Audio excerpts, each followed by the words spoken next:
difícil, pero juicioso. Rodando, vamos a tirar derecho, yo luego hago la introducción. Bueno, bueno. Bueno, Duke. listo. Empezamos con el prólogo. Ok. Profesión. Publicista.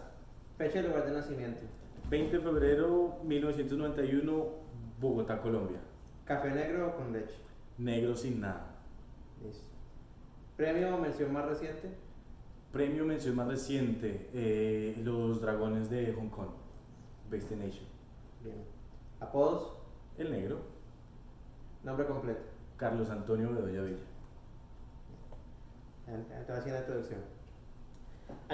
Años atrás me contaste que el estilo de vida del publicista en la película What Women Want fue tu primera inspiración para estudiar publicidad. Pero tener que sapearle. Ah, bailas. Entonces, ya siendo un profesional, ¿qué tan cercano a la realidad te parece esa representación? Bastante cercana, sí. ¿Sí? ¿Pero Sí. cómo? El estilo de vida de él es bastante... A ver, aclaremos la historia. Sí, ojo, lo que me dijiste no era que querías leerle la nota a la mujer, me dijiste que te gustaba que el man se levantaba y tenía tiempo en la mañana, Sí, llegaba a la oficina. yo recuerdo haber visto la película con mis primas chiquitas y era un chick flick. Sí, ¿cierto? sí, sí. Y para mí la película pues era como otro chick flick, ¿cierto? Sí, sí. Y llegó un punto en el que él se levanta en la mañana y se levanta como a las 8:30 de la mañana. Ya la empleada está en el apartamento y todo. Sí. Y él se levanta como en Guayabao un viernes y llega a la oficina como a las 10:15 de la mañana. Sí. Y llega a revisar unos artes y firma los artes y después de eso a revisar como unos scripts de un comercial. Ajá. Y después de eso le presentan a la directora creativa y como que es como ese duelo político entre el que está ascendiendo y el que ya llegó, que es un duro. Sí. Y como que en ese momento como que ahí sí me conectó la película como ¿qué? Ajá. ¿Y este man qué hace? Y de hecho me parecía muy interesante en el momento en el que la película lo reta a él como hombre a hacer publicidad y a ser creativo para mujeres, Sí. o sea, para marcas femeninas. Y recuerdo incluso la directora creativa dándole un paquete con medias y vainas para depilarse las piernas y como que el hecho de mostrarlo a él como experimentando algo que estaba por fuera de su campo como lógico, como de su safe zone, pues, Sí. me parecía como, ¿y este man qué hace? O sea, no Pero puedo ya creer que estaba alguien se haciendo dedique a eso. fotografía y esas cosas para entonces. No, en ese entonces yo estaba en el colegio, estaba como en noveno, décimo, bachillerato, de una academia militar. Además. Imagínate, además que yo cuando me la vi, yo no terminé de decantar que el man era un publicista, pensé, este man es un ejecutivo de No, alguna y yo calidad. tampoco, en ese entonces yo no tenía ni idea qué era. O sea, cuando vi la película fue como, no sé qué es, no sé si man es abogado, pero sea lo que sea, me parece genial ese estilo de vida. Listo. ¿Y si resulta ser? Pues aún no estamos en Madison Square Garden y todavía no estamos en Nueva York haciendo esto, pero Ajá. es bastante cercano, sí. Qué bueno. ¿Cuándo entraste a la Universidad Tadeo Lozano? Yo entré en el 2010, comienzos del 2010, finales del 2009, sí. ¿Derecho a publicidad? Derecho a publicidad. Listo. Entonces me has contado que la clase de conceptualización fue una de las más fructíferas que tomaste. Entonces vamos, ¿qué es una idea comparada a un concepto? ¿Cómo se llega de uno a otro? ¿Y cómo usaste lo aprendido en esa clase durante tus inicios? Ok, bueno. Primero hay que definir qué es una idea y qué es un concepto, ¿cierto? Entonces, una idea es una solución que propones a un problema dado, ¿cierto? Un concepto es una raíz que utilizas para partir en el momento de creación de las ideas, Sí. ¿cierto? Entonces ese concepto es como esa sombrilla que le da como la misma razón de ser a toda la campaña. Ya. Que si bien una campaña publicitaria tiene diferentes momentos de acciones, diferentes medios, diferentes tiempos, cada una tiene sus ideas, cada una de esas acciones tiene sus ideas, pero todas deberían en un momento como óptimo llevar al mismo concepto de marca, al mismo concepto de la campaña. Ok. ¿Cierto? Entonces, a la pregunta cómo mi clase terminó ayudándome un montón, Yo en ese momento estaba estudiando publicidad, pero también era director de arte en la agencia de publicidad de la agencia. Sí. Y como una agencia de publicidad de estudiantes, pues teníamos que competir con agencias profesionales y para nosotros era muy difícil porque no solo en las ejecuciones pues faltaba experiencia claramente, sino que también como en el seniority de manejar el cliente y todo Sí. eso, pues a ver, o sea, los profesores nos ayudaron un montón, pero llegó un punto en el que el profesor pues se dedicaba a ser profesor, Claro. pero la agencia como tal era de estudiantes. Entonces, el gran diferencial de nosotros fue el pensamiento conceptual que le dábamos a la agencia. Entonces, si bien no salíamos con los comerciales llenos de producción y toda la cosa, o que los pósters fueran hechos por yo no sé quién, Sí. conceptualmente tenían un poder, o sea, eran Ya era una idea profundas. desarrollada. Sí, o sea, tenían un pensamiento más allá, nosotros no entregamos sencillamente piezas por entregar, sino que todo tenía como un pensamiento estratégico y esas estrategias se convertían en conceptos, Sí. y los conceptos en ejecuciones, cada una con sus ideas, entonces como que todo tenía como una cohesión más, pues no más, pero sí muy formada en ese entonces. Entonces dame un ejercicio aquí práctico de idea X a concepto Y. Sería un poco al revés, o sea, concepto Y a idea X, X y Y. Entonces, a ver. Conceptualmente podemos hablar de... Vamos a tener que cortar.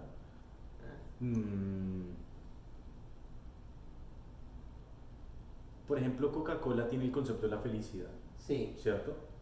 Entonces, es un concepto. Si ves, los conceptos son tal vez un poco en el nivel un poco abstracto de las cosas, ¿cierto? Sí. O sea, claramente el concepto tiene un racional detrás, como el azúcar influencia tu cabeza y como tu cabeza bajo el nivel de azúcar produce endorfinas y esas endorfinas eventualmente te hacen feliz. Entonces, Coca-Cola no está vendiendo necesariamente un producto lleno de azúcar, está llenando el mundo de felicidad. Sí. ¿Cierto? Entonces, dentro de ese concepto de la felicidad nace una segunda nivel de campaña que fue tal vez igual de grande como el de la felicidad, que fue el de Share a Coke. Entonces Share a Coke, bajo el mismo concepto de qué produce la felicidad, salió con el tema de compartir. Sí. Entonces si ves, dentro de todo ese nivel conceptual llega la idea de hagamos que la Coca-Cola sea un producto que se comparta. Sí, eso ya tenía, de hecho, lo bacano es que venía como un inception de eso desde antes, ¿no? Porque tenían lo de I like to share a Coke, la de los 60s. I like to share a Coke. Sí, claro. Claro. Y era eso. No, y si ves, está la máquina de la felicidad, el comercial que fue súper conocido, tienes Papá Noel. Tenés el tema de Papá Noel. Bueno, el tema de Papá Noel es mucho antes del concepto de la felicidad, ¿cierto? O sea, Sí. Papá Noel, o sea, la imagen de esa Navidad es mucho, mucho más vieja que capaz lo que recordamos conceptualmente como publicidad. Sí, pero pues Papá Noel, Coca-Cola sí ha sido estampilla desde hace rato. Pues ha sido tan viejo que hoy en día no sé hasta qué punto la gente recuerde que los colores de Papá Noel son los colores de Coca-Cola. Claro. Y no sé hasta qué punto sea parte de la cultura popular que... A ver, nosotros no vemos un payaso y pensamos en McDonald's. No. ¿Cierto? Ajá. Pero pues McDonald's se tomó ese personaje como parte de la marca, ¿cierto? Sí. Lo que sucedió con Coca-Cola es que terminó adoptándose tanto del personaje y tan adentrándose dentro de la cultura popular en la Navidad que eventualmente se convirtió en parte de la Navidad, más allá del concepto de San Nicolás, Sí, ¿cierto? sí.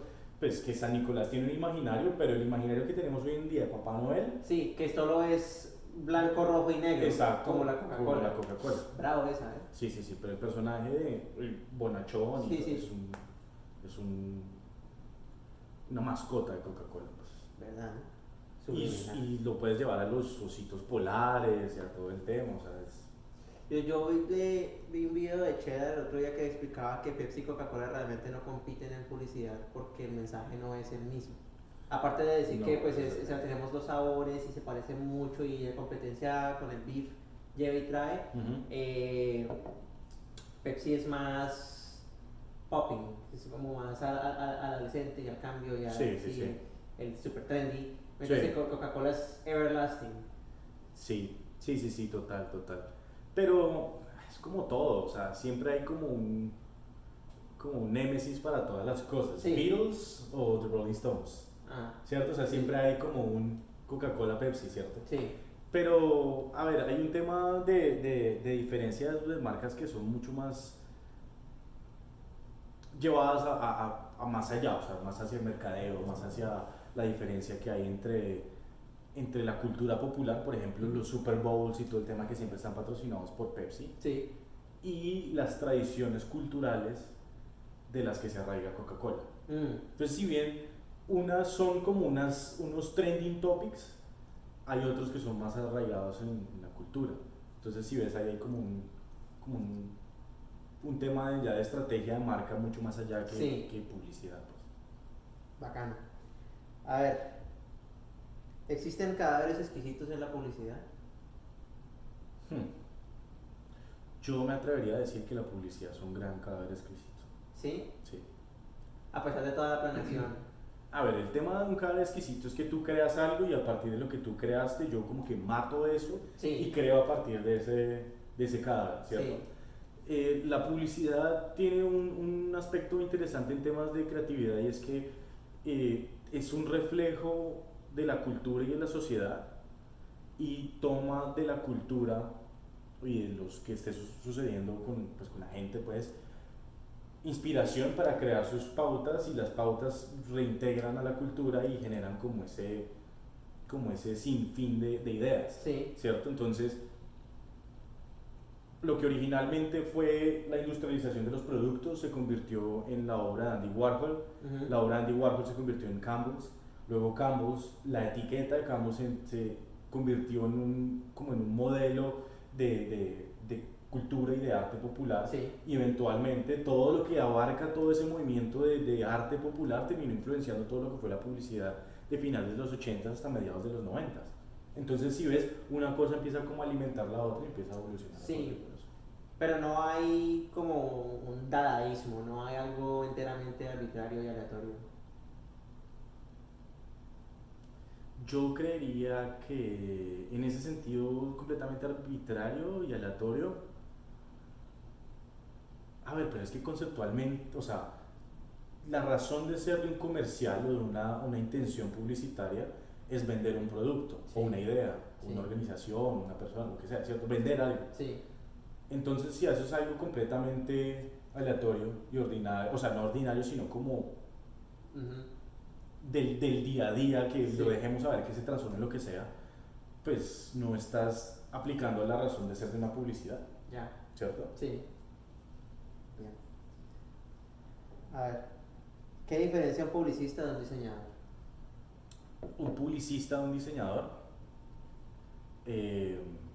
un publicista, a ver, ambas profesiones van muy de la mano, Sí. ¿cierto? O sea, hay que entender que ambas tienen un objetivo comercial, ¿cierto? No es un artista, ninguno de los dos. Si bien se inspira en el arte y en la expresión humana, ambos tienen un objetivo comercial.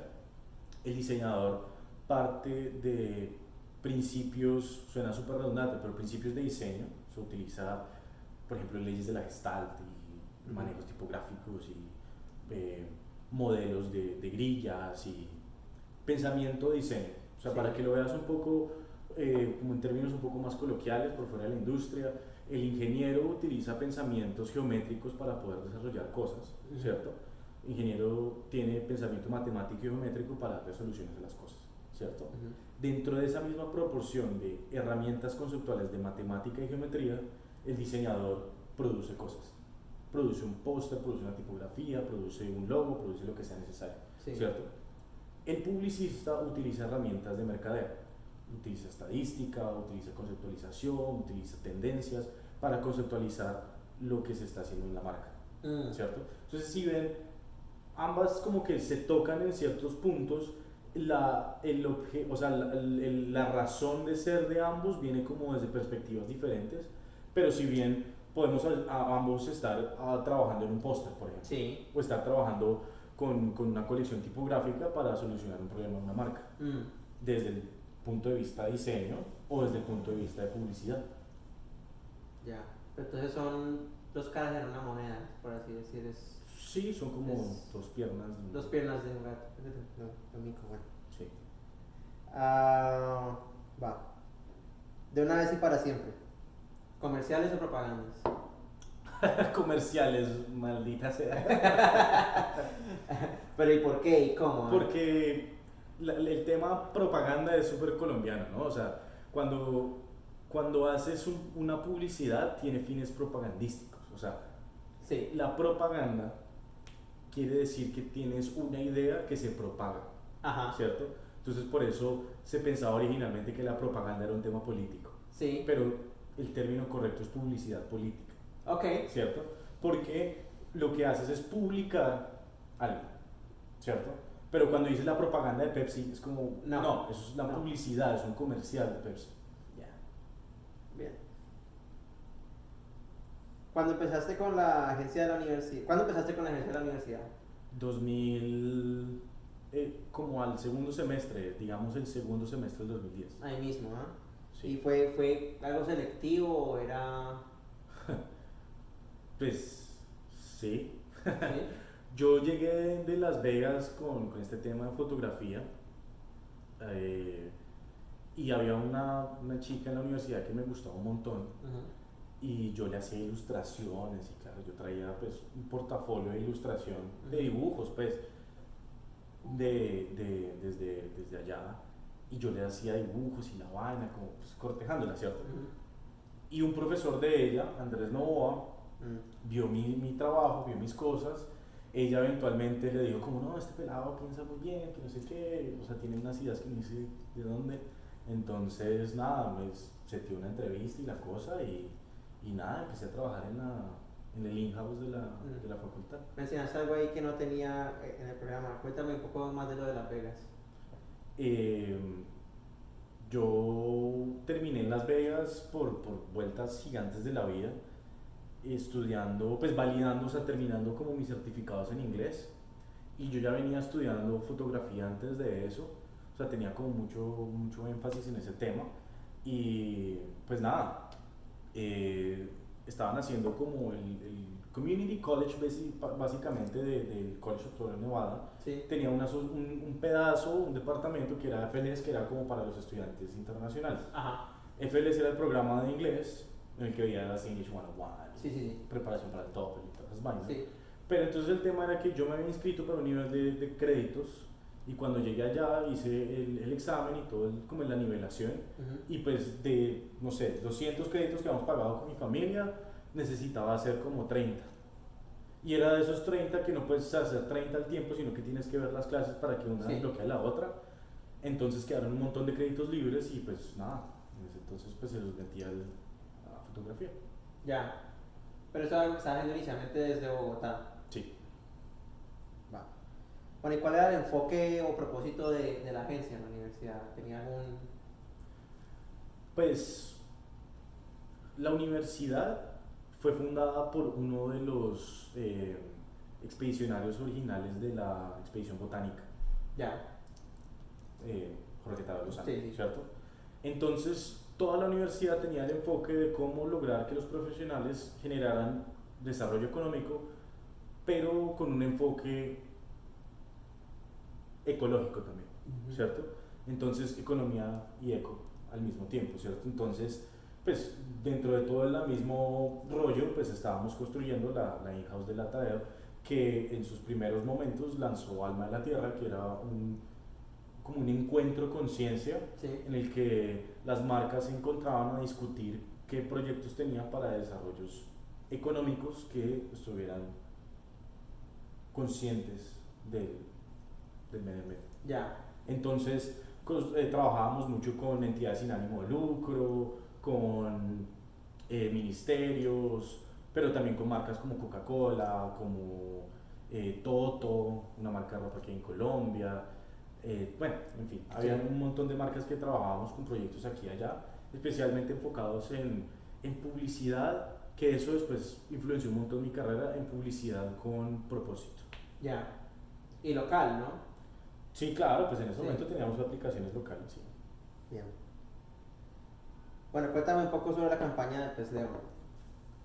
El pez león fue Fue de esas campañas que cuando uno llega a una agencia ya están andando y ya necesitan gente para desarrollarla y como que había unos conceptos y unas cosas ya armadas y cuando llegué yo a Geometry Global estaban hasta ahora arrancando con todo el proyecto de la agencia.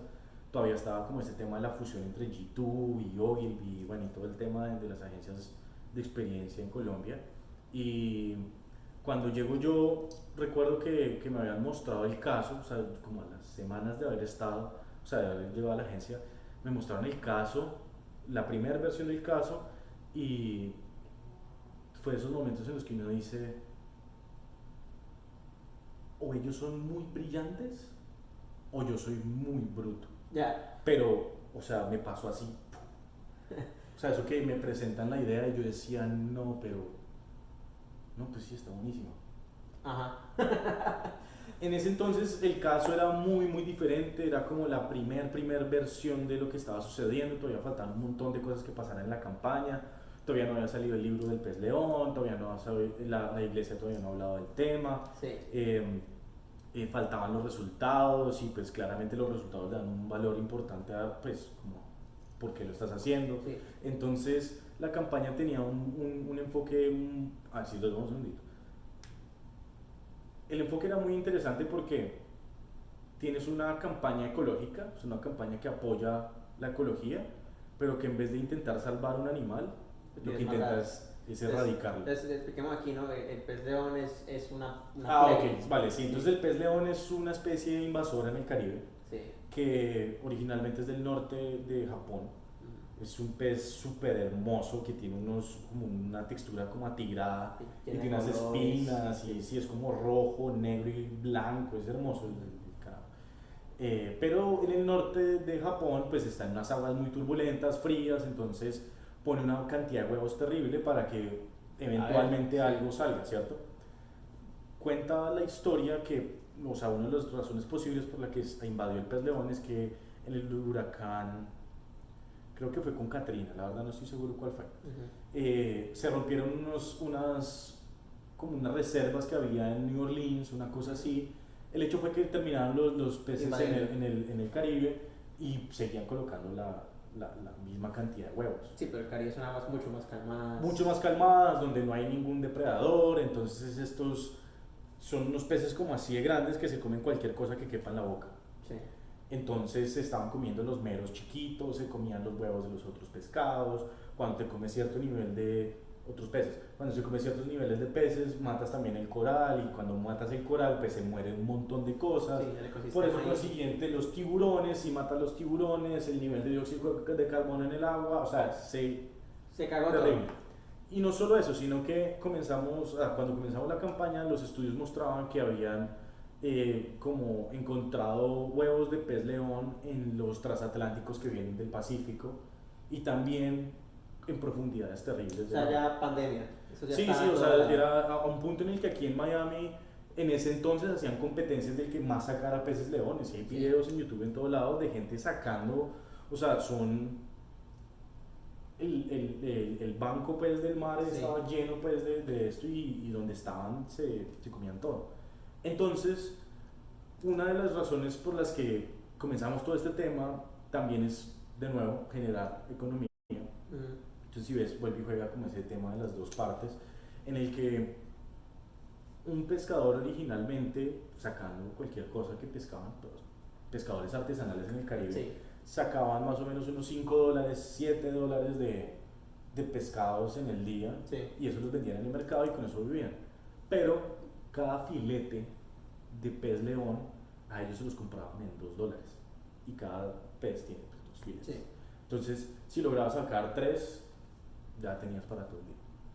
Entonces, el tema de todo esto y lo que yo considero que fue como lo más gigantesco de toda la campaña es que pasamos de ser una agencia de publicidad a ser una agencia que desarrolló toda una cadena de producción y distribución de un producto nuevo, ayudándonos del ministerio claramente, de la Fundación Palmarito, de Rausch, el chef de Colombia, o sea, hubo un montón de entidades alrededor de esto que convirtieron en un producto nuevo en un producto primero de muy alta gama en los restaurantes de Rausch, que de hecho hoy en día se puede seguir pidiendo ceviche de pez león en los restaurantes de él. Aquí el otro día, Marga y yo hicimos unos dumplings de pez león, los compramos en Whole Foods. Rico. No, es bueno, es como un salmón blanco. Sí. Sí, es rico. Entonces, pero no solo convirtiéndolo en un plato cool, un plato de alta gama, sino también empanadas, hamburguesas, de lo que salga de pez león, ¿cierto? Entonces eso generó como una demanda gigantesca, pues para hacer que cuando el pescador saque el pez león, pues a ver, también se... ¿Le sirva? Sí, o sea, hay una cadena de demanda que lo necesite. Entonces, yo creo que todo tomó un tono, o sea, si bien ya esto venía gigantesco, todo tomó un tono que para mí fue como lo más increíble de todo, y es cuando la iglesia se convirtió en el medio que utilizamos para difundir el pez león. Porque creo que en el caso está el 80 y punta, el 87% de los colombianos es católico. Sí. Y durante el tiempo de Cuaresma la gente pues no come carnes rojas, come pescado, ¿cierto? Entonces los párrocos de las iglesias durante la Semana Santa no solo recomendaban comer pez, sino comer pez león, por X y esta razón. Porque también es difícil porque pues en los pueblos a escasez de carne roja comen pollo, ¿no? Sí, pero igual la demanda de pez durante ese tiempo, durante esos 40 días, se triplica. Sí, sube, claro. Entonces está muy bueno que la iglesia sea por primera vez en la historia de Colombia patrocinadora de una campaña publicitaria. Y no solo una campaña publicitaria, sino de esa que tiene tantos aspectos que son diferentes. Sí. O sea, el tema de tener lo que te decía, es una campaña eco que en vez de salvar un pez, lo está erradicando. Entonces, estuvo muy bueno. Toneladas de pez león salieron del mar gracias a eso. Bacano.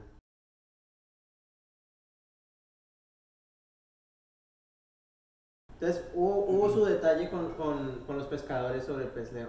Sí, hubo un tema porque la caza del pez león se hace más o menos unos 5 o 6 metros bajo la superficie del mar.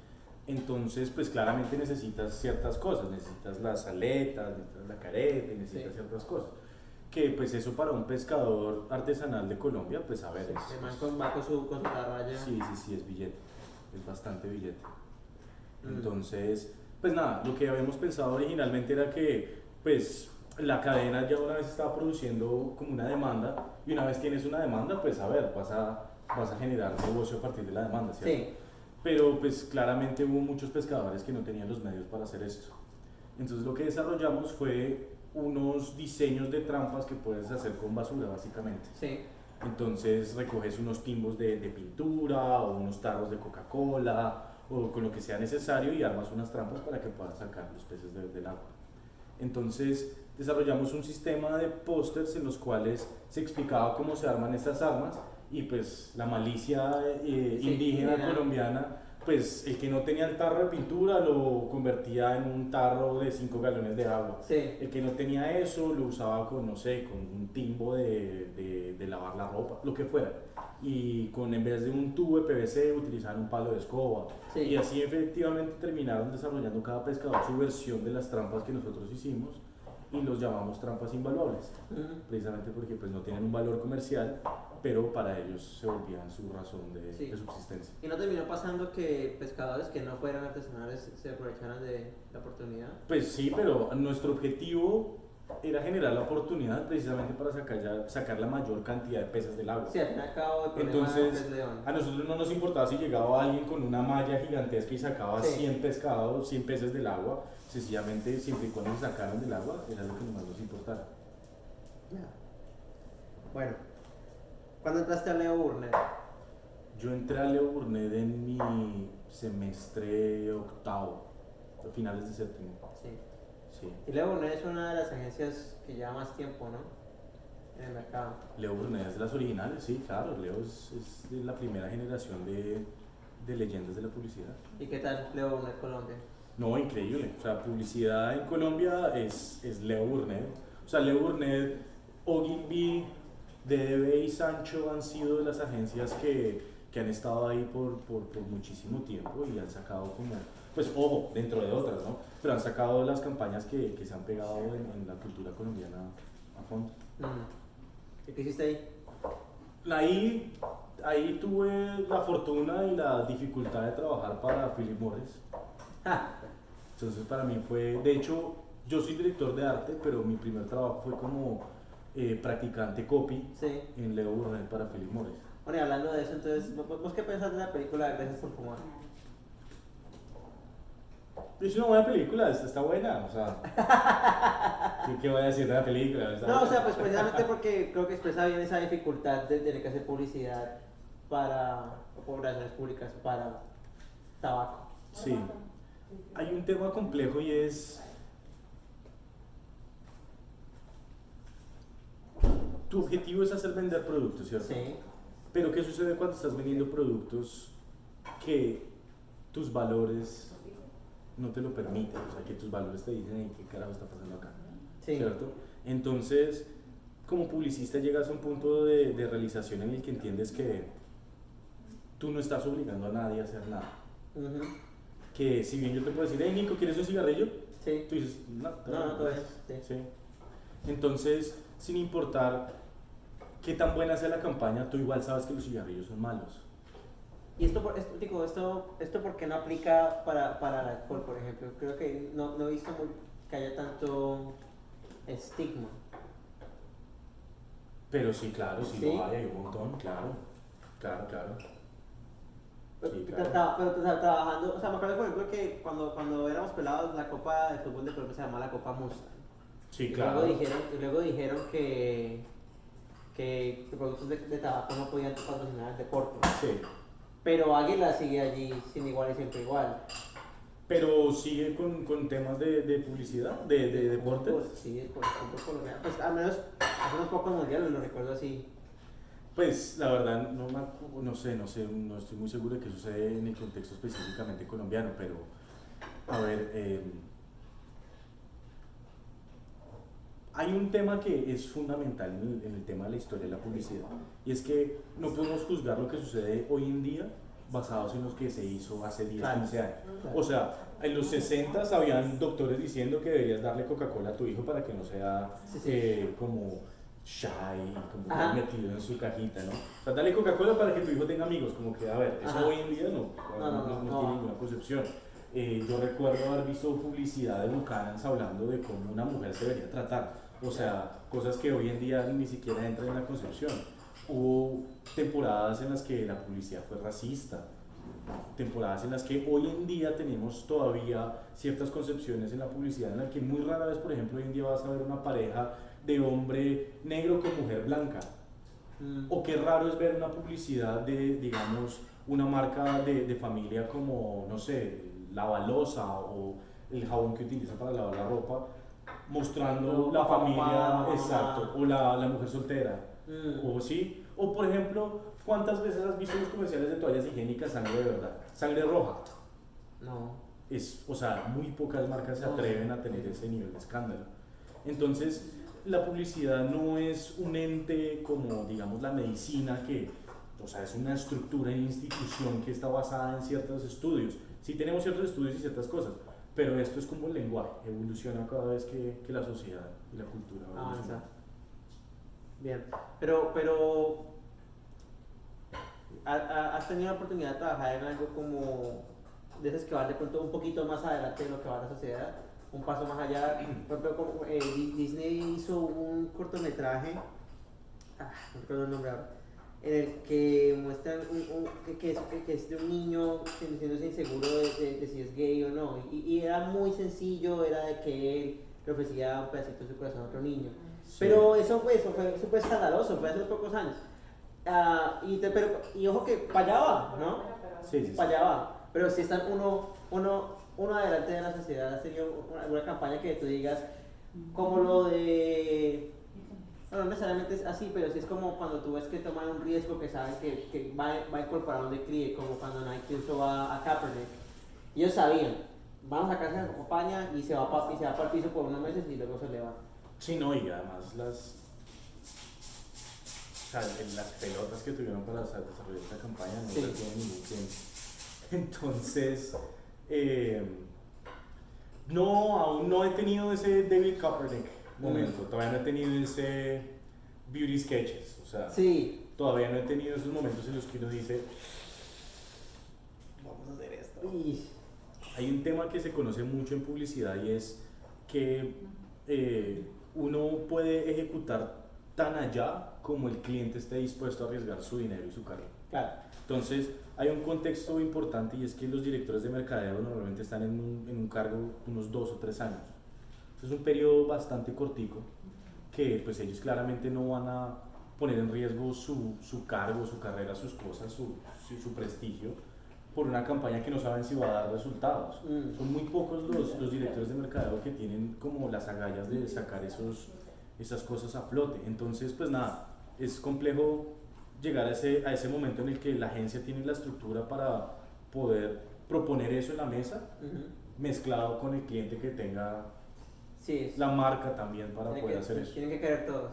Sí, sí, sí, o sea, es que es muy diferente cuando estás trabajando una marca con la personalidad de Burger King a cuando estás trabajando una marca con la personalidad de Chase o de Wells Fargo, que es como, si me van a entender, son dos personalidades de marca tan diferentes que tú nunca vas a ver no sé, a marcas tan institucionalizadas, tan conservadoras, hablando de temas tan radicales como eso. Sí, ¿para qué empaparse? Sí. Ya. Bueno, entonces. Pero para eso vamos, allá vamos. Sí. Un día de estos vamos a llegar allá. Se empuja de a poquitos. Bueno, y entonces, ¿cómo fue? ¿Qué tal? ¿Qué sabor te quedó en la boca después de Philip Morris? Pues yo recuerdo que como a los... All pun intended. Sí, como a los 4 meses de estar trabajando en Philip Morris, consideré estudiar arquitectura. Así de grave fue. Así es. Pero, ojo que también hay un tema bastante importante en ese momento y es que yo creo que hay un valor muy importante en comenzar la carrera y comenzar como el profesionalismo en contextos que sean bastante difíciles. Porque no te da la idea de que este negocio es fácil, que péguelo, póngalo y chao y se va. Como que también se necesita la garra de dedicarle las horas y el tiempo para sacar algo que sabes que pues a ver, no va a terminar siendo parte de tu portafolio tan bueno, ¿no? Sí. Pudo. Entonces, nada, o sea, sí me dio como esa pasión de entregarle cada minuto, cada hora algo que en serio lo amo, pero también me enseñó como para dónde construir de ahí para adelante. No se pierde nada. ¿Dónde estabas trabajando cuando te graduaste? Cuando me gradué estaba en La Luján, claro. ¿Qué año? Eso fue en el 2012. ¿2012? 13. Sí. Comienzo del 2013, sí. Cuando empezaste la carrera no esperabas estar ahí así. Cuando comencé la carrera pensé que iba a graduarme y que iba a tener un apartamento en la Quinta Avenida y que iba a vivir en un penthouse en Nueva York y que ya, mejor dicho, que ese diploma me iba a llevar a ganarme $500,000 al año Sí. y ganar todo eso y la realidad es bastante diferente. Sí. Pero y el momento, Al comienzo. el momento de realidad fue cuando llegaste a graduarte y dijiste que no, o fue cuando durante la carrera. El momento de realidad pasó en el que me di cuenta.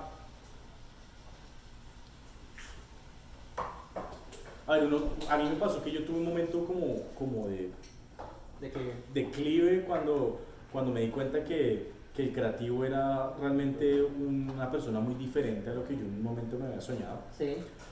Pero me di cuenta que esa persona que yo me había soñado sí existía.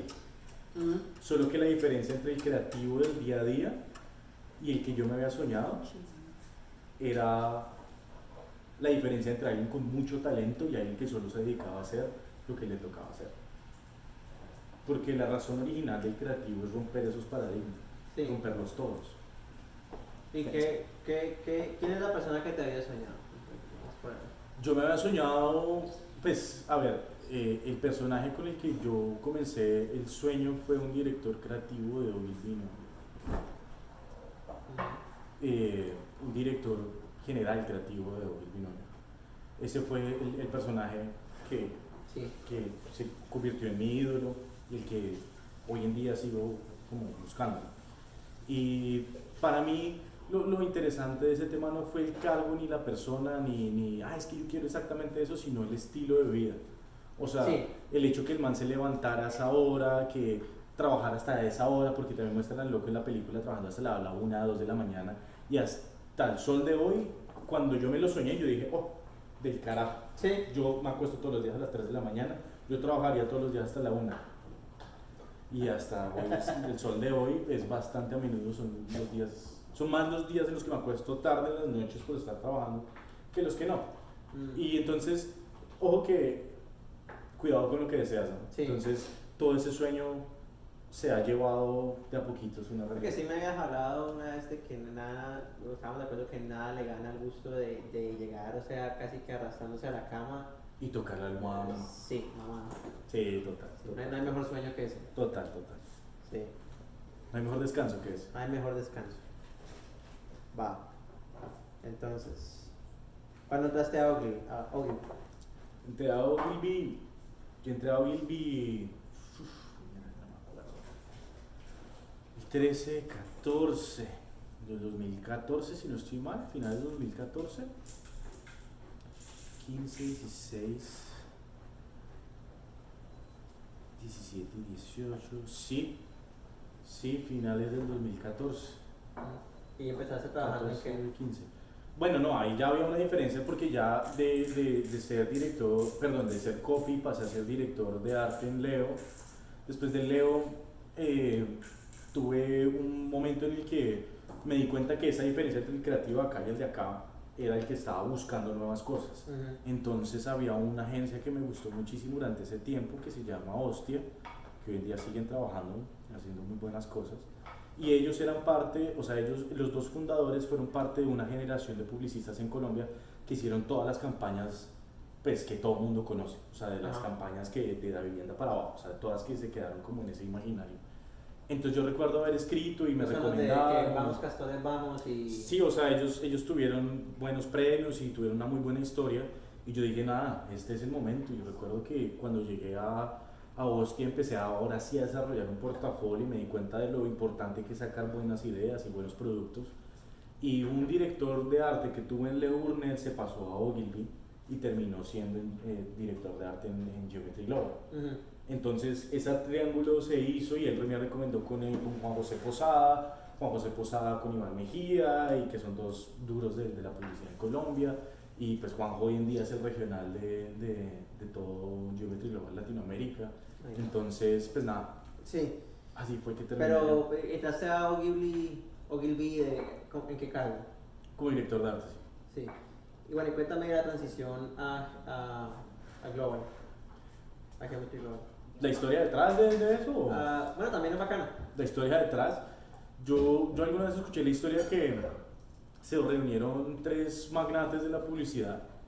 Tengo entendido que fue Ogilvy, DDB y JWT, si no estoy mal. Y se sentaron una vez en Cannes y terminaron todos almorzando en un yate, uno de los yates que se sientan en el festival. Resulta que en el festival está la tradición que las grandes holdings parquean unos yates gigantescos al lado del Palais, donde es el festival de Cannes. Sí. Y ahí atienden clientes, se hacen sus relaciones públicas, y pues es un espacio para, pues como para que los altos rangos tengan como una comunión ahí. Y tomaron la decisión de, pues nada, ¿qué sucede si mezclamos el departamento experiencial suyo con el mío, con el todos, y terminaron generando la red internacional más grande que hay en el mundo de agencias de experiencial? Sí. Y entre esos se tragaron a G2 en muchos países, se tragaron un montón de agencias que estaban locales. Y pues nada, así terminó. Y cuando el agua bajó de la quebrada y llegó a ti, ¿fue bienvenido a Global? Sí, no, yo llegué y de una, este es Juan, que para mí era el personaje de Ogilvy, y cuando yo llegué ya estaban sentados como si esto esto todo se convirtió en Geometry Global. Ya, y quedaste en el mismo cargo. Sí, o sea, pum, eso fue de una entramos, y el lunes siguiente, eso fue un miércoles, el lunes siguiente ya estaba sentado. ¿Pero en el día a día no cambió nada? En el día a día no, porque nosotros ya teníamos las cuentas que estaban enfocadas en lo que ya hacíamos, en todo el tema de experiencia. Ya. Bueno, Entonces cuéntame de los 4 leones de Cannes que llevas a tu nombre. 4 leones de nuestro equipo. Bueno, solo uno. Fueron dos campañas que fueron a partir del pez león. La primera de la que hablamos, la invasión del pez león, Deliciosa Amenaza se llama, que fue todo el desarrollo de la campaña y pues ganamos plata y bronce en media, donde fue la primera campaña, como hablamos, la primera campaña de publicidad que fue como llevada en la columna vertebral de la cultura, y además de eso como medio la iglesia. O sea, Sí. es la primera campaña de publicidad que por lo menos yo recuerdo capaz en la historia colombiana de tener como medio a la iglesia católica. Digo, antes de contarme el siguiente, entonces danos un contexto para los que nunca hemos escuchado de un león de Cannes.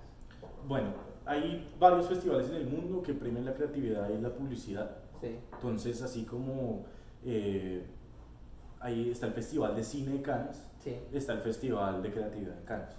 Entonces están las Palmas de Oro, que son las que premian lo de cine, y están los Leones de Cannes, que son los que premian creatividad. Pero premian creatividad en general o en publicidad. Pues el festival originalmente estaba premiando films que fueran comerciales, Ya.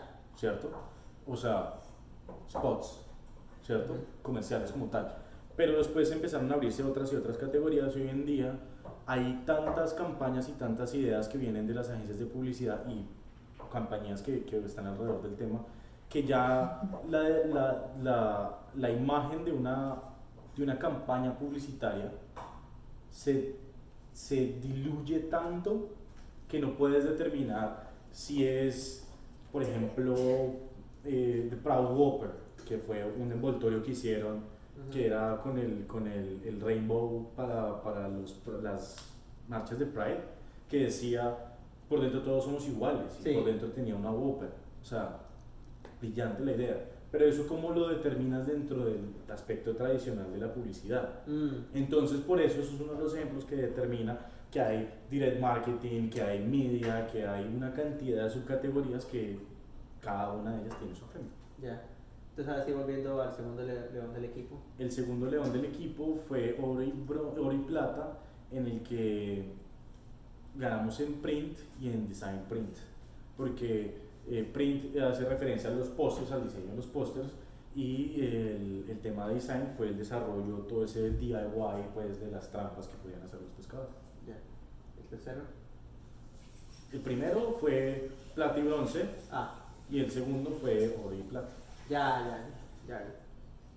Ok, entonces ahora sí cuéntame de Chonta Duro. Del Chonta, el proyecto del Chonta, Sheju Tao, en chino. Resulta que después de la segunda campaña del pez león, el Ministerio de Medio Ambiente nos dio una lista gigantesca, hoy por ahí la tengo, como de 300 problemas que tienen a nivel ambiental. Y dentro de eso, así como estaba el pez león, hay ranas toro, invasión de pinos, o sea, sí. Una cantidad de problemas.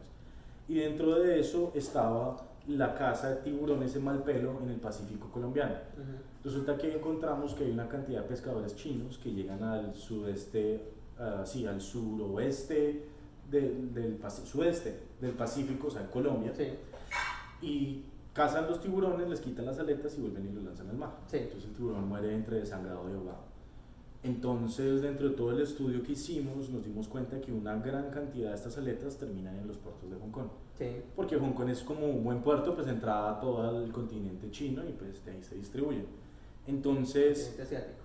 Sí, exacto. Pues principalmente es una muy cultura china, pues eso también es muy Vietnam, Tailandia, todo ese sudeste asiático, pero principalmente las 10 grandes ciudades chinas, ¿cierto? Ya. Resulta que dentro del estudio encontramos que, pues a ver, no era solo un tema de las aletas de tiburón, sino eran manos de oso, pipís de tigre, o sea, una cantidad de cosas que terminan siendo utilizadas en la cultura china que pues han deshumado la población de muchas especies en el mundo. Sí. Entonces nos dimos cuenta que hay una cantidad de cosas que utilizan en la cultura popular china como afrodisíacos, ¿cierto? Sí. Entonces, entre cosas, charlando con un amigo caleño, dos de los creativos en la agencia sacaron la idea Pues sí, porque no se comen el chontaduro más bien para que... Sí, ojo que dicen que en Cali sí se dice que el chontaduro es afrodisíaco. Ojo que en Ojo, Cali pues... hay suficientes afrodisíacos. No, pues es que como el que come camarón pensando Sí, que le va a dar sí. un efecto. Entonces, pues originalmente habíamos dicho ese chiste y pues entre cosas dijimos, pero oiga, no me parece una mala idea. Ajá. Pues porque alguna vez encontramos que ya hay cultivos sostenibles de chontaduro y todo el tema. Sí. Y pues si ya tienes un mito que si te comes una aleta de tiburón, que si rayas uñas de tigre y te lo comes, pues, Sí. pues El chontaduro es más nació fácil, sí. Flora for Fauna, Ajá. que es, ¿cierto? Ujú. En vez de fauna, flora. Flora. Entonces, lo que hicimos fue reemplazar un mito por el otro y decirles a los...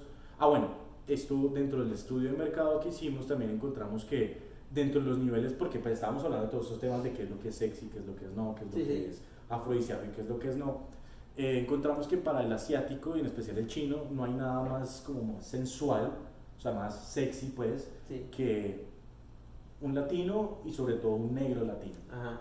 Y pues que puede ser más negro latino que un negro de Cali salsero. Ébano. ¿Cierto? O sea, que pues a ver, es como este Adonis pues... Exacto. Entonces de ahí salió la campaña y pensamos como pues qué sucede si desarrollamos toda una colección de productos eróticos a partir de chontaduro y contamos el mito que pues es precisamente por el chontaduro Ajá. que todos estos negros son tan sexys, Claro. ¿cierto?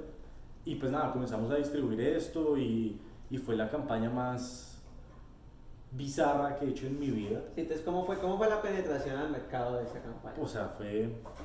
¿Cómo le dices al chino, no? Esta es la que le va Pues primero, a dar el calambre? personalmente fue life change, o sea, esto me cambió toda la vida porque el director general creativo, un chileno en Hong Kong, de Geometry Global, dijo, oiga, esa campaña me gusta mucho, tráiganse a alguien para que la implemente acá. Y pues terminé yo en Hong Kong 3 meses, en el que estábamos desarrollando líneas de producción y líneas de distribución de todo esto, y estamos hablando de lubricantes, de bebidas energizantes, Sí. de unas velas que cuando se derriten se vuelven un masaje para, un aceite para masajes. Ajá. O sea, esto es una cantidad de productos que van alrededor de todos hechos de chontaduro. Y nada, o sea, tuvimos que patrocinar webcamers, modelos de webcam, Ajá. patrocinamos sex shops en todo el sudeste asiático. Sí. Y, pues es que ese es Sí, claro. o sea, estamos hablando que la cultura popular son los que utilizan estos animales. Pues no podíamos ir al centro comercial o a los Walmart de China, teníamos que ir a los mismos centros de distribución de todos estos productos. Entonces, pues nada, terminamos en el sex shop en el barrio popular Roto. de Shenzhen, Un hueco. o sea, una de las ciudades más pobladas del planeta. Sí. 4 tipos, 2 personas siendo entrevistadas, el camarógrafo, el director creativo y yo. Y para la cultura china los negocios se cierran fumando. Y éramos 5, 4 tipos metidos en un espacio del tamaño así como estamos tú y yo, así chiquitico. Creo que tenías ese papel. Así chiquitico, entonces, pues nada, llegó un punto en el que éramos 5 personas fumando en 2 metros cuadrados, en medio de un sex shop lleno de muñecas y cosas chinas y de lubricantes de rinoceronte, o sea, era como rarísimo y pues nada, terminamos grabando todo el caso que demuestra cómo fue que se desarrolló todo el proyecto en el sudeste asiático. Tremendo. Entrando Sí, aquí, entrando al nudo. Entonces, Hong Kong, ya me dijiste, llegaste los primeros 3 meses gracias a Chontaduro. Sí. Ético, ¿verdad? Y fumando, pero fumando ¿qué? Se cierra el negocio. Fumando cigarrillo, Sí. les gusta fumar, sí. Nada en específico. No, Marlboro pues- rojo es con el que cierro. No, ellos tienen unas marcas chinas. Nosotros, de hecho, en la agencia estábamos muy influenciados con el tema de 455. Ajá. Una marca china de cigarrillos. Va. Bueno, entonces llegaste esos 3 meses, pero volviste para quedarte. Sí. Durante esos 3 meses nos llevamos muy bien con Julián Hernández. O sea, me llevé muy bien con él. La cosa como que cogió muy buena onda y le gustó mucho como el tema de cómo trabajaba y cómo se desarrolló todo. Y pues nada, Julián, después cuando volví, como a los 3, 4 meses, me llamó en noviembre y me dijo, lo necesito ya antes de Año Nuevo Chino, y Año Nuevo Chino es a finales de febrero, lo necesito antes de Año Nuevo Chino aquí en Hong Kong. Y eso fue Dicho y hecho. vender lo que tenía hecho, renunciar en Colombia y chao, mediados de enero ya estaba allá. Bendecido. Sí, arranqué otra vez para Asia. Sí. Bueno, ¿y dónde viviste? Yo viví en Wan Chai, Hong Kong. 300 pies cuadrados, sí. 300 pies cuadrados. Sí, sí, sí. Era una habitación con baño. Y ya. Y ya. No, Sin increíble. cocina. Es una cocinética, pues. Pero pues sí, Era el tamaño. una boquilla. Sí, sí, sí. Pero chévere. No, increíble, increíble, increíble. Hong Kong tiene una personalidad única. Es una mezcla como entre un Nueva York y como una escena de... ¿Cómo se llama la película? ¿Blade Runner? Como de Blade Runner. Es como una escena de Blade Runner, pero... No sé, es todo parece un set de cine, todo es abstracto, todo es una cosa encima de la otra. Sí me has contado que uno fácilmente podía pasar el día sin ver la luz por solo meterse de un edificio al otro. Ah, sí, exacto. O sea, como que yo no tenía la sensación de estar afuera. Sí. Muchas veces, porque uno tiene la sensación de estar afuera cuando estás, ¿Un espacio más abierto? no sé, No. como afuera. Ajá. Sí, entonces me pasaba mucho que normalmente uno se desplaza en las ciudades en dos dimensiones, como derecha, izquierda, arriba, Sí. abajo, ¿cierto? Pero en Hong Kong uno se desplaza en tres dimensiones. Uno se desplaza arriba, abajo, ¿cierto? Derecha, izquierda, pero también arriba y abajo. Ujú. Entonces, por ejemplo, yo estaba en mi edificio, en el piso 30 y punta. Íbamos a almorzar el edificio al lado, en el piso 20 y punta, Ujú. pero después en la noche mi gimnasio queda en el piso 30 y punta del edificio de al lado. Sí. Entonces era un movimiento y había muchos edificios que tenían conexiones entre los pisos. Entonces ahí sí que menos.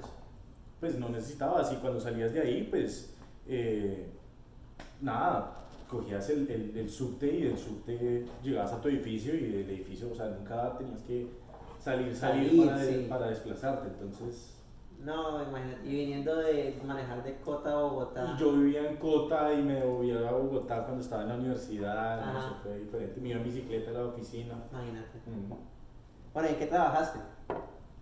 En ese entonces estaba trabajando de nuevo con cigarrillos, eso se llevó gran parte de mi tiempo, con 555, eso es parte de la British American Tobacco, la competencia de Philip Morris originalmente. Eso era lo que pagaba las cuentas, pero después empezamos a trabajar con Pernod Ricard trabajamos mucho con Macallan, trabajamos con Tudor, la marca de relojes, claramente con el Ministerio de Medio Ambiente terminando todo este tema. Después trabajamos con Uber Eats y con Uber Eats desarrollamos el proyecto de Popo Kitchen. Ujú. Y ya, eso fue lo que hicimos. Un montón de... ¿Y ahí fueron qué? ¿2, 3 años? Fueron casi 3 años, sí. 2 años, 7 meses. ¿Y a mañana? No, delicioso, delicioso, delicioso. Y al final uno ya sabía cómo pedirle la dirección al taxista, ya uno Sí. peleaba la plata en cantonés y ya se hacía señas. Y Ay, te puedes dar el gusto de recorrer otras partes de... Sí, claro, y como China, estás ahí en el de sudeste Asia. asiático, todo ese paseo es mucho más fácil. Sí, porque ya volver a tomar ese vuelo desde acá de otra manera. Sí, claro, claro, claro. Ya estando allá, los vuelos son mucho más fáciles. Sí. Va. Esta es un poquito larga, negro, porque sí me tocó escribirla, porque es más compleja. Entonces, Colombia es un país diverso en muchas formas, entre ellas el desarrollo económico. Vos viviste en Cota la mayoría de tu vida en Colombia y manejaste a Bogotá durante una buena porción de tu carrera académica. A su vez, has viajado bastante, como acabamos de decir, y te has podido dar el gusto de ver ciudades históricas. ¿Sabes? Ya estuviste en Hong Kong, Sí. has estado en Barcelona, fuiste a Dubái, Mm. ¿sí o qué? Y más. Cuando pelados vos y yo, Cota era un pueblo con 3 semáforos y ninguna escalera Sí. eléctrica, ¿cierto? Sí, sí, Difícilmente Sí, ha cambiado. no hay escaleras. Sí. Bogotá, por lo contrario, es la ciudad más avanzada de Colombia. Entonces, es la que tiene Sí. o sea, no tiene el metro que tiene Medellín, pero pues es la que tiene la avanzada. Esa es donde pasa y sucede. Pues es la capital, sí. Sí. Pero entonces vos, como decíamos, vos manejabas de Cota a Bogotá y regreso, ¿no? Y creo que Global estaba bien en lo bacano, pues, de Bogotá, Sí, ¿no? claro, la 5 séptima con todo, sí. ¿Cierto? Y ahí devuélvase, salga del casco urbano o sea, del casco urbano a Suba y ok, bueno, okay, este es un poquito más desarrollado, luego pasas a Chía y ok, esos son los suburbios, luego pasas a Cota y ya Sí. en Cota es una carretera y lo que se desarrolla, Sí, sí, sí. ¿cierto? Y pues también se ve un poquito saliendo de allí, entonces ya se comienzan a ver las comunidades agrarias indígenas que Claro. es tal vez a lo básico que se reduce, ¿sí? Sí. O sea, economía básica. Entonces, esto no ha cambiado. Y ya sido testigo de todo esto, yo pienso que que también lo alcancé a ver de alguna forma, yo pienso que la metrópoli colombiana, que son tal vez 5 con suerte, Sí. está tan lejos del primer mundo como estas comunidades más pequeñas están de sus alrededores. Yo pienso eso, Manuel. Ok. ¿Vos qué pensás? ¿Qué pienso de eso? O sea, ¿qué pienso de la diferencia que hay entre las metrópolis latinoamericanas con las metrópolis del primer mundo? O sea, yo pienso que están tan lejos como lo está Cota, que está a difícilmente media hora, una hora de Bogotá, pero está décadas atrás. Entiendo. Mira, yo alguna vez me senté a pensar con ese tema con un primo que vive en Barcelona y encontramos que hay un patrón bastante común entre las comunidades latinoamericanas versus a las del primer mundo. Sí. ¿Cierto? Y es las colonias españolas se centralizaron sus gobiernos en espacios donde no hubieran sido fácilmente invadidos. Sí. Mientras que las colonias británicas se hicieron en lugares donde se podían fácilmente comercializar. Sí. ¿Cierto? Por eso es que nuestras capitales están en la montaña. Están en la mitad de la nada. Sí. Mientras que ves Londres, Nueva York, bueno, sí. Empiezas a sumar las grandes capitales de Sydney, Hong Kong, ¿cierto? Sí. Todos esos puntos, Mumbai, todos esos puntos porteras fueron puertos gigantescos. Sí, nosotros digamos Quito, Bogotá, La Paz, Lima, bueno, Lima está en la costa, pero sí, pues Lima está una actitud de madre, sí. Bueno, entonces, no, de hecho Lima está a nivel del mar, pero si ves, de de hecho Lima está al otro lado del continente donde están todos los invasores. Pues sí. O sea, Lima no es que sea...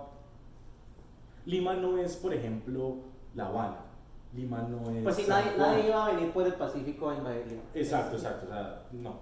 Entonces, eso produjo que, si ves, las grandes urbes latinoamericanas son conglomeraciones de muchos pueblitos, que sencillamente se crecieron y terminaron codeándose el uno con el otro y terminaron siendo lo que hoy en día es Bogotá, donde le pasó a Ciudad de México, donde todavía le pasa a Buenos Aires, donde todavía se siguen pegando, son pueblos alrededor que se convirtieron en estas grandes urbes. Pero no fue diseñado para ser... Pero no, o sea, todo lo que está alrededor de la ciudad tiene que alimentar a la ciudad, pero no es que la ciudad se vuelva el puente para que todo eso que se produce se distribuya al resto del mundo. Sí. Entonces se vuelven como un...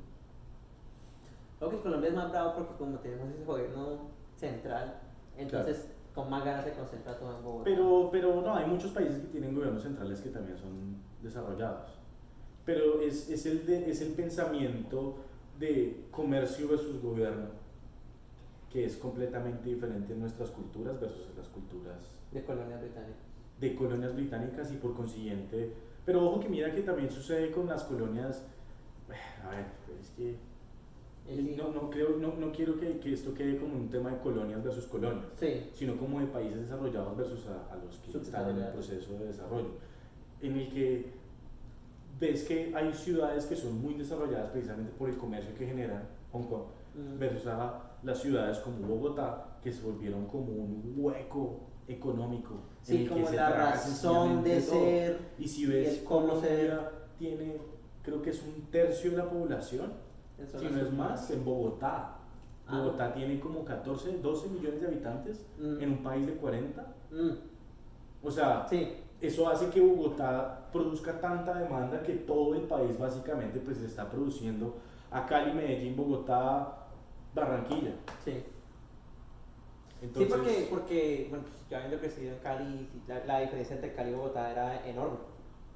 Me decían que Cali era la tercera más grande, decía, pero entre Cali y Bogotá no hay es diferente, un 2-3. Sí.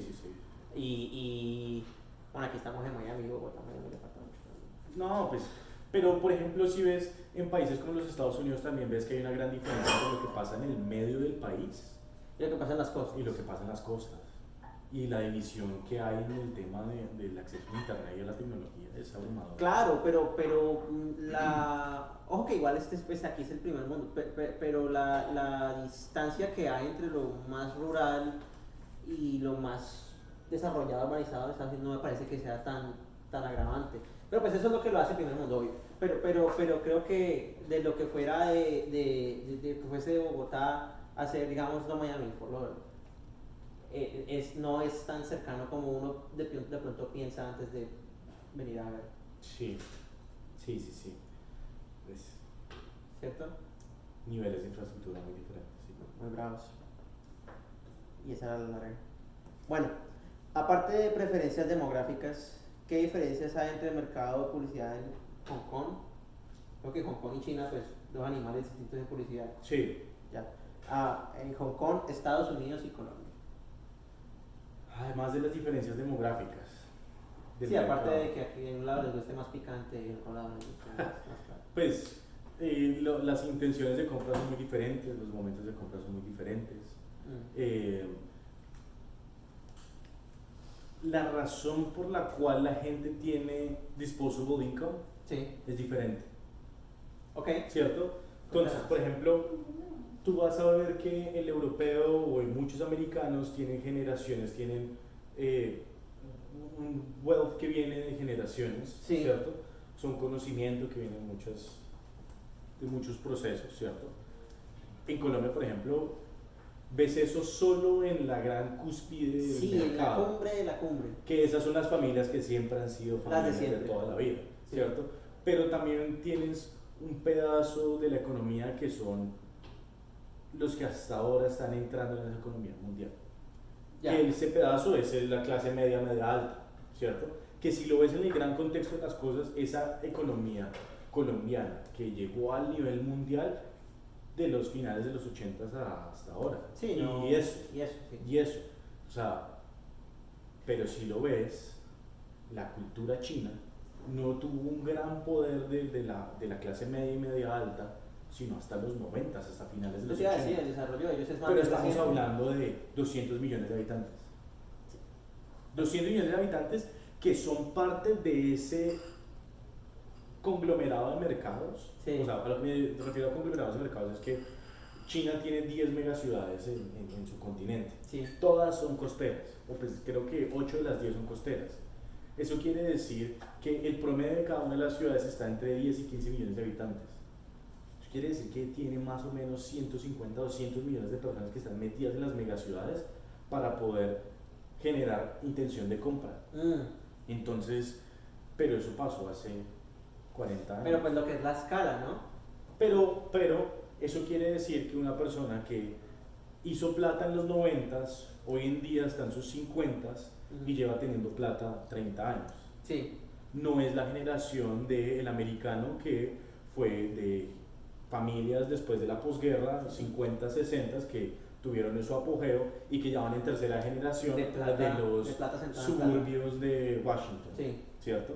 Que tiene o sea, si bien tiene disposable income, ese disposable income no es para alardear de su dinero, no es para demostrar que yo sí lo logré, no es para, o sea, ya han tenido una percepción de compra completamente diferente. Entonces, por lo tanto, las marcas se comportan dentro de tonos un poco más diferentes. Ya, claro que sí me dijiste que Hong Kong es la ciudad que tiene más billonarios. Tiene la mayor población de millonarios en el mundo. Sí. Tanto para gastar.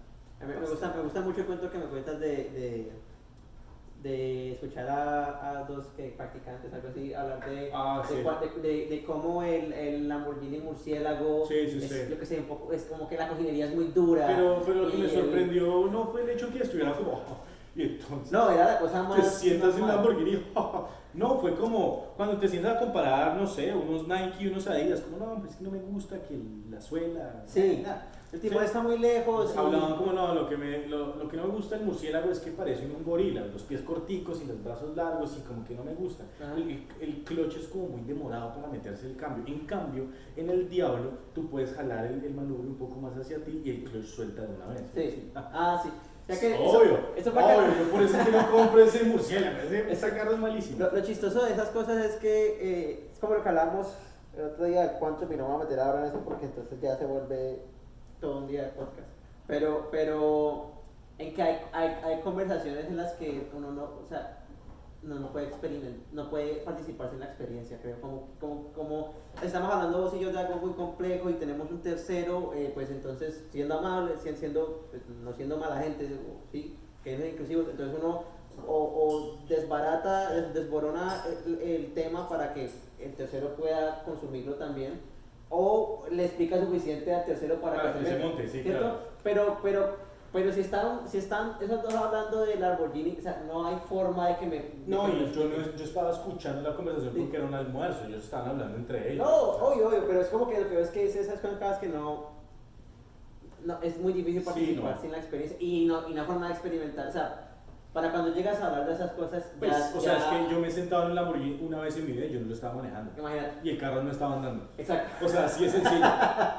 O sea, yo no tengo nada que decir en esa experiencia de cómo le suelta el clutch un diablo versus un murciélago. Pero con eso van las cosas. Seguramente podrían hablar de diferentes botes y cómo uno va. Y me gusta más viajar en primera clase más en esta línea que en esta otra. Esta es la línea de jet privado que quieres, no esta. Y son cosas que es una hora que no alcanza a experimentar para poder siquiera empaparse del tema. Es un nivel ajeno. Lo es, bastante. Y más en el tema que no era una conversación en la que yo fuera parte. Y me pareció, o sea, cuando se lo comenté a mis amigos, que son hongkoneses de pura cepa, me explicaron que es importante entender que hay personas en Hong Kong que vinieron. O sea, que hay familias en Hong Kong que vinieron después de la revolución cultural en China, de mucho dinero. O sea, la revolución cultural en China sacó a toda la gente que hubiera leído más de 3 libros y tuviera más de X cantidad de plata. Entonces, o le entregabas todo eso al Estado o te ibas. Y toda esa gente terminó o en Hong Kong o en Singapur. Pero entonces estamos hablando que hace 70 años llegaron gente con barcos llenos de dinero a fundar los bancos de Hong Kong, las industrias de Hong Kong. Y hoy en día ya son tercera o cuarta generación de gente que lleva produciendo muchísimo dinero. Entonces son pelados de 19, 20 años que sencillamente tienen 3, 4, 5 trust funds encima que no tienen la más mínima idea cuánta plata puede haber en esos trust funds. Ni cómo gastárselo, seguro. Sí, pero pues no es que sea gente a la de vos, o sea, no, o sea, sencillamente naturaleza. Lo que te digo, están hablando como cuando comparamos arepas de maíz con arepas de choclo. Sí, imagínate. Va. ¿El método para conceptualizar cambia con la ubicación? No, para mí no. No. A ver, hay un tema importante que lo he charlado un par de veces y es la concepción de qué es una idea y qué es un concepto. Sí. Entonces, por ejemplo, si yo te escribo casa, uno escribe Para allá iba, C-A-S-A, sí. ¿cierto? Pero son letras, ¿cierto? Sí. Eso quiere decir que en tu cabeza capaz está la casa en la que creciste. Sí. Es más, puede que la idea que tú tengas de casa sea un apartamento, pero pues, a ver, es una casa, ¿cierto? Puede que yo tenga la idea de mi casa que es un triangulito, un cuadradito y 2 ventanitas y una puerta con chimeneita, ¿cierto? Pero entonces si ves, hay un concepto de casa y tú tuviste una idea de casa y yo tuve otra idea de casa, ¿cierto? Sí. Pero para el lenguaje chino, o que hay chino y cantonés y mandarín, pero a fin de cuentas todos son símbolos. Entonces cuando tú escribes el símbolo de una casa, eso ya es una idea. Ya. ¿Cierto? Porque ya está, o sea, ya hay un icono que lo centra en que es esta casa, ¿cierto? Entonces lo que para nosotros originalmente en publicidad es muy coco palmera, o sea, como muy directo, para ellos es algo que tal vez haya una buena idea ahí. Entonces la conceptualización de las cosas, el sarcasmo, el humor, el tono de las marcas es diferente. Sí, pero es nada más, o sea, es más presente entre el lenguaje como el de nosotros o en inglés en comparación a los que son basados en símbolos. Sí, obvio. Pero por ejemplo, si lo ves, el japonés, si bien tiene símbolos, no es iconográfico. O sea, no es tan iconográfico como el chino. Y por eso es que nosotros nos relacionamos mejor con la creatividad japonesa que con la creatividad china. O sea, tú ves un reel de comerciales chinos y tú dices, ¿Qué pasó aquí? No entendí nada. Pasó media hora y no pude entender si me estaban vendiendo helados o limpiapisos. O sea, como que todo es tan, porque vuelve y juega, el humor, todo es tan diferente que sencillamente te pasa por encima. Y viceversa. Lo que para nosotros es, por ejemplo, las analogías, como, por ejemplo, los simbolismos de lujo. Sí. Por ejemplo, para nosotros el lujo son los colores oscuros, con detalles en oro, con detalles en, ¿cierto? Morado y eso. Exacto, pero si ves, nunca son, o sea, tú nunca pensarías en el lujo como un rosado. No. Nunca pensarías en el lujo como un naranja. No. Ah, bueno, ya sí. claro, las naranjas son un símbolo de abundancia. Entonces, por ejemplo, para nosotros el luto es el negro. Sí. Para ellos el luto es el blanco. ¿Por qué? Pues son concepciones. Ah, bueno. Entonces, si lo ves, te cuento conceptual, o sea, la historia detrás de eso. Para nosotros estamos viendo el color desde el punto de vista aditivo. Quiere decir que en la medida en la que adicionas color, le quita luminosidad al color. Entonces, mientras más capas de color tengas, más oscuro se vuelve. Sí. O sea, mientras yo más pinto de azul una superficie, llega un punto en que ese azul es tan oscuro que se vuelve casi negro. Sí. ¿Cierto? Ellos están viendo la teoría de color desde el punto de vista sustractivo. Lo que quiere decir que son capas de luz que se combinan. Entonces, cuando tú tienes una fuente de luz, que puede que las dos sean rojas, pero si le montas muchas fuentes de luz rojas, terminan siendo blancas. Ya. Entonces, para ellos el básico es el blanco, para nosotros el básico es el negro. Entonces, en la teoría de color, para nosotros los colores oscuros son los que nos producen como espanto, sí. Mientras que a ellos son los colores blancos los que le producen ese espanto. Y si lo ves, para nosotros la lógica está en que pues, en la oscuridad hay depredadores, por lo tanto la oscuridad da miedo, sí. ¿cierto? Pero para ellos lo blanco es lo que no está en ninguna parte. Si tú ves en la naturaleza, son muy pocas cosas blancas. El hielo, de hecho, ¿de qué color son los fantasmas? Blancos. Como blanquillo. Entonces, si ves, o sea, como que hay un punto de vista diferente sobre lo que da miedo y lo que no.